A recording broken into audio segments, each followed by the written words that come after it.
अस्सलाम वालेकुम सभिनी मानवारनि शागिर्दनि ऐं उन्हनि जे वालिदेन खे दिलि जी गहराइनि सां ईद मुबारकबाद ॾियां थो। ईद जे दौरान काफ़ी सारनि नौजवाननि मूंखे मैसेज कयो पिए त साईं असांजा प्रैक्टिकल रहिजी विया आहिनि। उन मां कुझु शागिर्द जिन जो तालुक़ु ग्रेजुएशन सां हुयो एडी प्रोग्राम सां, ऐं कुझु शागिर्द अहिड़ा हुया जेके फस्ट इंटर सां तालुक़ु रखनि पिया, जंहिंजा प्रैक्टिकल जा इम्तिहान रहिजी विया आहिनि।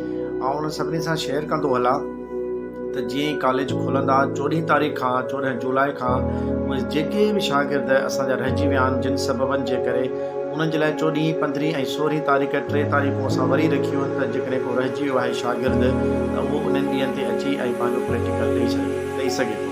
ॿी जेकी अहम ॻाल्हि आहे, काफ़ी सारनि दोस्तनि सां मूं शेयर बि कई हुई ऐं मूं मैसेजिस बि रखिया आहिनि त उहे जेके बि इम्प्रूवर, फेल्यू ऐं गैप वारा कैंडिडेट हुया जेके गरीबाबाद हाई स्कूल में जिन इम्तिहान ॾिनो, उन्हनि जा बि प्रैक्टिकल असां वटि थियणा आहिनि ऐं उहे बि तक़रीबन उन मां काफ़ी सारा नौजवान असां वटि आया आहिनि जिन प्रैक्टिकल ॾिना आहिनि।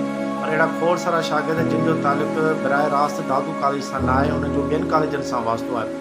ऐं ॿुधाइणु चाहियां पियो त उन्हनि जा प्रैक्टिकल बि असां वटि ई थींदा ऐं महिरबानी करे असां वटि अचनि त, छो त उनजी जेकी सिग्नेचर शीट जेकी पेपरनि वारी आहे उहा दादू वारी जेको आहे सुसेरी सां वई आहे, त उन्हनि जी आसानी जे लाइ उन्हनि जो प्रैक्टिकल बि असां वटि थींदो।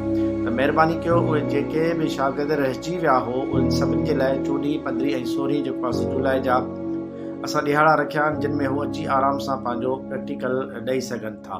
महिरबानी। पाकिस्तान ज़िंदाबाद।